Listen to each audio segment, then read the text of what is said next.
Alright, so here I am, sitting in my truck outside my folks' house, hands gripping the steering wheel, trying to figure out how it all went so wrong. My name's Ethan, I'm 29, and I guess you could say I've always been the odd man out in my family. Not in some edgy, rebellious way, just never quite meshed with the rest of them. My mom, Deborah, and my dad, Richard, always had a soft spot for my younger brother, Nathan. He's the star of the show, always has been. Family gatherings, holidays, you name it, it's all about Nathan. Me? I'm just there, fading into the wallpaper, keeping my head down to avoid any fights. But tonight, something broke, and I'm still reeling. It all started with my nephew, Caleb. He's 9, Nathan's kid, and a good little dude. He had this school project, a family tree, you know, one of those poster boards with photos and names to show your roots. My mom called me up a week ago, asking if I could swing by to help since I'm handy with tech stuff like editing photos or printing things out. Plus, Caleb and I get along. I'm the uncle who actually listens to him, not just pats him on the head and moves on. So I show up at my parents' place, and there's Caleb, surrounded by markers, glue sticks, and a stack of pictures my mom pulled from everybody's Facebook. We're chatting, having a decent time, when I glance at the poster board to see how Caleb's laying it all out. That's when I notice something off. The family tree has my parents at the top, then a line straight to Nathan, his wife Sarah, and their kids, Caleb and little Emma. But me? I'm nowhere. Not a single photo, not even my name scribbled in. I chuckle at first, thinking it's a mistake. Yo, Caleb, where's Uncle Ethan? I say, keeping it light, expecting them to laugh and fix it. But my mom just gives me this flat stare, like she's annoyed I even brought it up. It's cleaner this way, Ethan, she says. No need to make it complicated for Caleb. I'm confused. Complicated? He knows I'm his uncle. He drew me a picture of us fishing last month. My dad's in the living room, glued to his phone, not saying a word. Nathan's sitting there, sipping a beer, and he pipes up, look, man, it's just easier to keep it simple. You're not exactly around all the time. That stings, because I live 20 minutes away. I'm at every birthday, every Christmas, hell, I've even driven Caleb to soccer practice when Nathan's too busy. I'm there more than their buddies or cousins ever are. I stand there, staring at this poster that's erased me, and it's like I'm invisible. My mom doubles down, saying, it's not about you, Ethan. We just wanted it to reflect the main family. Main family? What am I, a distant cousin? I try to stay calm, mostly for Caleb, who's looking confused, holding a photo and asking, where does Uncle Ethan go? My mom waves him off, saying she'll explain later. That's when I feel it, this hot, tight feeling in my chest. Years of being the afterthought, left out of group chats, invited to stuff last minute, finding out family news through random posts, it all crashes in. I push my chair back, not loud, but firm. So I'm not family to you guys? I ask. Nathan shrugs, like I'm being dramatic. You do your own thing, Ethan. You don't really fit the vibe here. That's it. I'm done. I stand up, grab my jacket, and say, fine. Keep me out of your perfect little picture. But don't come running when it all falls apart. My mom's face goes tight, and she snaps, don't you dare talk like that in front of Caleb. Get out if you're gonna be like that. I don't argue. I walk out, slam the door, and hear her call my name, but I'm already at my truck. I sit there for a bit, scrolling my phone, trying not to lose it. I almost text a buddy, but stop myself. Feels too pathetic. Instead, I drive home, pissed off but weirdly free, like I've finally seen the truth they've been hiding. They want me gone? Fine. Let's see how they handle it when I'm really gone. So, after that night with the family tree mess, I decided to just shut it all down. No more playing the good son. No more showing up to keep the peace. I'm Ethan, 29, and I've had enough of being my family's invisible man. I didn't block my mom, Deborah, or my dad, Richard, or even my brother Nathan on my phone, but I stopped answering their texts and calls. No reply to the hope you're okay messages, no showing up for Sunday dinner, nothing. I even skipped Caleb's soccer game when Nathan sent a last-minute, you should come text. My dad sent me a single emoji, a fist bump, like that's supposed to fix everything. Classic Richard, dodging the real stuff. My mom called once, let it ring twice, then hung up. Nathan? He didn't even try, just posted some sappy family is forever quote on Instagram, tagging everyone but me. Real subtle, bro. Here's where it gets wild. My family's always leaned on me for anything tech-related. I'm the guy who sets up their Wi-Fi, fixes their streaming apps, gets their laptops running when they click some sketchy link. They've got this little side business, nothing fancy, just a small online store selling handmade stuff like candles and soaps. I built their website, managed their email, handled their online payments, all that jazz. Never got paid, not even a thank you. It's always been, Ethan's good with computers, he'll handle it. So when they made it clear I'm not part of their main family, I thought, fine, let's see how they do without me. I stopped answering my dad's calls about his email not working. Ignored my mom's text about the website acting up. When Nathan messaged me about a payment not going through, I left him on read. At first, I'll admit, it felt kind of good, like a quiet little revenge. I figured Nathan or someone would step up. Nope. Weeks pass, and the website's still glitching, emails are bouncing, and their customers are starting to notice. My mom called one day, voice all sharp, like I'd forgotten to take out the trash. Ethan, the site's down, and we're losing orders. Why are you ignoring us? I kept it short. You said I'm not family. Ask Nathan to fix it. She huffed and hung up. Then Sarah, Nathan's wife, slid into my texts, all sweet, saying, "Can you help for Caleb's sake? The business pays for his school stuff." I didn't reply. A couple weeks later, I heard from a buddy, Mike, who ran into my parents at a barbecue. They were griping about how I ditched them, left their business in a mess. Apparently, their friends thought I was the reliable one, always bailing them out. So now people are asking questions. My mom sent another text, this time with a half apology. "We didn't mean to upset you, but we need your help. Family sticks together." I shot back, "If you want my help, pay me like you'd pay anyone else." She sent a long rant about how family doesn't charge family, how I'm being selfish. I didn't respond. Then Nathan tried to play tech guy. I got a notification that the website's admin password changed. Next day, an email from the hosting company said the account was locked for suspicious activity. I laughed so hard I spilled my coffee. Sarah called me, voice shaky, saying Nathan was freaking out and I needed to stop being stubborn. I told her, "This is what you wanted, right? Me out of the picture." She hung up, and I heard her mutter something under her breath. Their customers started texting me. My number was still on the site's contact page. I told them I wasn't involved anymore. It felt weird, but also like I was finally drawing a line. They wanted me gone? Well, now they're seeing what that really means. So, things are getting messy, and I'm just sitting here watching it all unfold like some kind of slow-motion train wreck. I'm Ethan, 29, and after my family decided I didn't belong on their little family tree poster, I've been done playing their handyman. No more fixing their Wi-Fi, no more saving their little candle and soap online shop. I stopped answering their calls and texts, and now they're starting to feel the heat. My mom, Deborah, my dad, Richard, and my brother Nathan, they're realizing life without me isn't as easy as they thought. It's been about a month since I went silent, and at first, it was quiet. Too quiet, honestly. My dad sent another one of his pointless emojis, a praying hands this time, like that's gonna fix years of treating me like an outsider. My mom left a voicemail, all huffy, saying, "Ethan, we're in a bind. You can't just walk away like this." I didn't call back. Nathan posted another one of those cheesy family first memes online, still not tagging me. But then the cracks started showing. Their website's been down for weeks, orders aren't going through, and customers are bailing. I heard from my cousin, Jenna, that my mom was asking around at a family barbecue if anyone knew how to fix a website. Jenna's hopeless with tech, so she just shrugged and said, "Hire someone. Good luck with that." Then my mom called out of the blue, no greeting, just straight to it. "Ethan, the bank's sending notices about the shop's account. Did you mess with it?" I kept my cool and said, "I haven't touched a thing. You told me I'm not family, so figure it out." She got real quiet, then asked if I talked to Nathan because he's losing it. I said, "Not my problem," and hung up. A day later, Nathan texted me, all caps, saying I'm tanking their business and need to fix what I broke. Bro, I didn't break anything. I just stopped cleaning up their messes. Here's the kicker. Their shop's tied to a loan they took out against the house a couple years back. My mom used to brag about it, saying it was a big move for the family's future. They always figured I'd keep things running smooth, like I'm some kind of tech fairy godmother. Now, with me out, they're drowning. Sarah, Nathan's wife, showed up at my apartment with my nephew Caleb in tow. Caleb's 9, and he's holding this little drawing of us playing catch, looking all sad. Sarah's standing there, arms crossed, saying, "Ethan, please, just make a few calls to get the payments working. Caleb's scared we'll lose the house." I looked at her and said, "You guys made this mess when you erased me. Fix it yourself." She teared up, grabbed Caleb, and left. Caleb looked back, confused, and that hurt, but I'm not falling for the guilt trip. Then Nathan got bold. He showed up at my place one night, banging on the door, yelling about how I'm screwing us all over. I opened the door because my neighbor was giving me the side eye, ready to call the cops. Nathan's face was red, and he tried to shove past me, saying, "Fix it, Ethan, or I swear."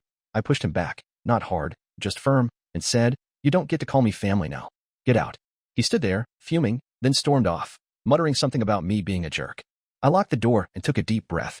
It's wild how fast they flip from "you're not one of us" to "we need you." I'm not their safety net anymore, and it feels like they're just now figuring out what that means. The shop's falling apart, their friends are starting to whisper, and I'm just over here, living my life, wondering how long it'll take for them to get it. Man, this whole thing with my family's just getting crazier, and I'm still trying to wrap my head around it. I'm Ethan, 29, and after my folks and my brother Nathan decided I didn't belong on my nephew's family tree project, I've been done with their games. No more fixing their tech problems, no more bailing out their little online candle shop. I've gone radio silent, ignoring their calls, texts, everything. My mom, Deborah, my dad, Richard, and Nathan are starting to see what life's like without me, and it ain't pretty. It's been a couple months since I walked out, and the fallout's getting real. Their shop's website is a mess, orders aren't processing, emails are bouncing, and customers are jumping ship. My cousin Jenna told me my mom was at a church potluck, practically begging anyone with a laptop to help fix their site. Nobody could. My dad sent me a text with just a sad face emoji, Like that's gonna make me swoop in and save the day. Nathan's been posting cryptic stuff on social media about loyalty and family sticking together, still not tagging me. Subtle, right? Then my mom called me one night, voice all shaky, no hello, just diving in. Ethan, the bank's threatening to foreclose. Did you do something to the accounts? I laughed, not mean, just tired. I didn't touch anything, Mom. You said I wasn't family, so handle it. She started rambling about how Nathan's stressed, how they're all struggling, and could I just be reasonable and help? I said, call a professional. I'm out. She hung up, and I could hear her sniffling. A day later, Nathan texted, saying I'm destroying their lives and need to stop being a jerk. I didn't reply. Here's the thing. Their shop's tied to a loan they took out on the house years ago. My mom used to call it their big investment, always acting like it'd pay off because I keep the tech side running. Now, with me gone, they're missing payments, and the bank's not playing around. Sarah, Nathan's wife, tried a new angle. She showed up at my place with a letter from my nephew Caleb, 9, folded up with a drawing of us at the arcade. She said, Caleb's worried we'll lose everything. Just fix the payment system, Ethan, please. I looked at the letter, felt a pang, but shook my head. You guys chose this when you cut me out. Figure it out. She got mad, grabbed the letter, and left, muttering about how selfish I am. Then Nathan took it up a notch. He rolled up to my apartment one evening, pounding on the door, yelling, You're killing us, Ethan. My neighbor peeked out, ready to dial 911, so I opened the door to calm things down. He tried to push inside, face all red, saying, Fix the damn site, or we're done. I blocked him and said, You told me I don't belong. Live with it. He shoved me, not hard, but enough to piss me off. I pushed back and told him to leave before I called someone to make him. He glared, called me a traitor, and stormed off. Their friends are starting to notice. A guy I know from high school, Tom, texted me after hearing my dad at a bar, whining about how kids today don't respect family. Tom asked if I was okay, and I just said, I'm good. They made their choice. The shop's falling apart, and people are talking. My mom sent a group text to me, Nathan, Sarah, and my dad, begging for a family meeting to fix things. I replied, You wanted me out. Deal with the consequences. I'm not their fix-it guy anymore. It's weird. I thought I'd feel guilty, but I just feel done. They're learning what it's like when the guy they erased actually walks away. I'm Ethan, 29, and this whole mess with my family's hit a new level of chaos. After they left me off my nephew Caleb's family tree project, I stopped being their tech savior. No more fixing their online candle shop, no more answering calls about busted Wi-Fi. My mom, Deborah, my dad, Richard, and my brother Nathan are floundering, and I'm just watching from the sidelines, trying to figure out if I'm the bad guy or just done taking their crap. It's been 3 months since I went no contact, and their world's unraveling. The shop's website is a ghost town, payments aren't going through, and their customers are gone. My cousin Jenna texted me after a family picnic, saying my mom was telling everyone I'd abandoned them. She was asking random folks if they knew a computer guy. Good luck finding someone to work for free. My dad sent me a text, just a single word, please. I didn't respond. Nathan's been posting sad quotes online about betrayal, still leaving me out of the tags. Real classy. Then my mom called at midnight, voice cracking. Ethan, we're losing the house. The bank's serious this time. Can you just talk to us? I said, You made it clear I'm not family. Hire someone. She started crying, saying they couldn't afford it, but I hung up. A day later, Nathan sent a long text, blaming me for ruining everything and saying I owed them. I laughed and didn't reply. Their shop's tied to a loan on their house, something my mom used to call their legacy. They thought I'd always bail them out. Not anymore. Sarah, Nathan's wife, tried again, showing up at my place with a photo of Caleb, 9, looking sad at a school event. He misses you, Ethan, she said, eyes wet. The shop pays for his lessons. Please help. I felt a twist in my gut. Caleb's just a kid. But I said, You guys wrote me off. Fix your own mess. She left, slamming her car door. Caleb waved, and that stung, but I'm not their doormat anymore.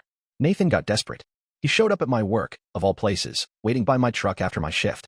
He was pacing, yelling about how I'm destroying the family. I told him to back off or I'd call security. He grabbed my arm, and I shook him off, saying, You said I don't fit. Live with it. He looked like he might swing, but he just cursed and left. My coworker saw the whole thing and asked if I was okay. I shrugged it off, but it shook me. Their social circle's starting to turn. A family friend, Linda, called me, saying my mom's been telling people I've lost my way. Linda didn't buy it and asked my side. I told her. They erased me from the family. I'm just giving them what they wanted. She sighed and said, They're in deep trouble, Ethan. I know. Bills are piling up, and their friends are gossiping. My mom sent another text, begging for a meeting, saying, We're family. We can fix this. I replied, You chose your family. I'm not it. For the first time, I'm not running to save them, and it feels like I'm finally free, even if it's heavy. I'm Ethan, still 29, and this family drama is like a bad movie that won't end. After my mom, Deborah, my dad, Richard, and my brother Nathan decided I didn't belong on their family tree, I stopped being their tech guy. Their online candle shop's tanking, and they're begging me to fix it, but I'm done. I've been ignoring their calls, texts, everything. And now it's like they're finally seeing what happens when you push someone out. It's been 4 months, and their world's crumbling. The shop's done, website's offline, customers are gone, and the bank's circling their house like a vulture. My cousin Jenna called, saying my mom was crying at a neighbor's barbecue, telling everyone I'd turned my back on them. My dad sent a voicemail, voice all low, saying, "Ethan, we're in trouble. Please call." I didn't. Nathan's been posting sob stories online, hinting at family betrayals without naming me. I'm past caring. Then my mom showed up at my apartment, unannounced, eyes red. "Ethan, we're losing everything. The house, the business. Please, just help." I stood in the doorway, arms crossed. "You said I wasn't family. Why is it my job now?" She started sobbing, saying they didn't mean it, they were wrong. I said, "You meant it when you erased me. Hire someone." She left, muttering about how I've changed.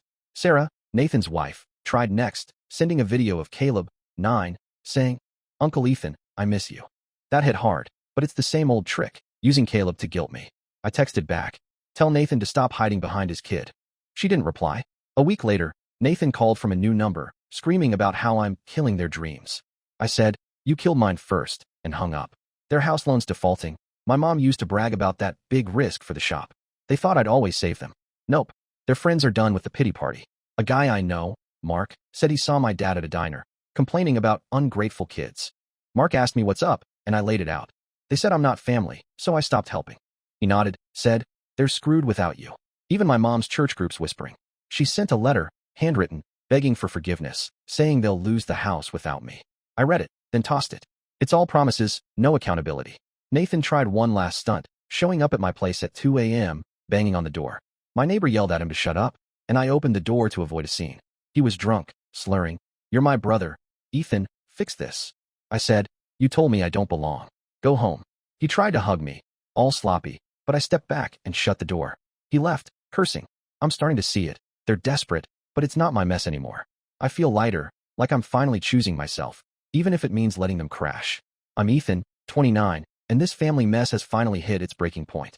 After my mom, Deborah, my dad, Richard, and my brother Nathan decided I wasn't worth a spot on my nephew's family tree, I walked away.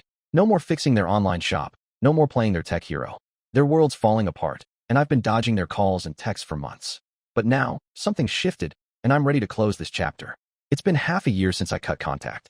Their candle shop's gone, website's dead, banks foreclosing on their house, and their friends are done listening to their sob stories. My cousin Jenna texted me, saying my mom's been telling people I broke the family. I told her, they broke it when they erased me. My dad sent one last text, "We're sorry, Ethan. Come home." I didn't reply. Nathan stopped his online whining, probably because nobody cares anymore. Then my mom tried one final move.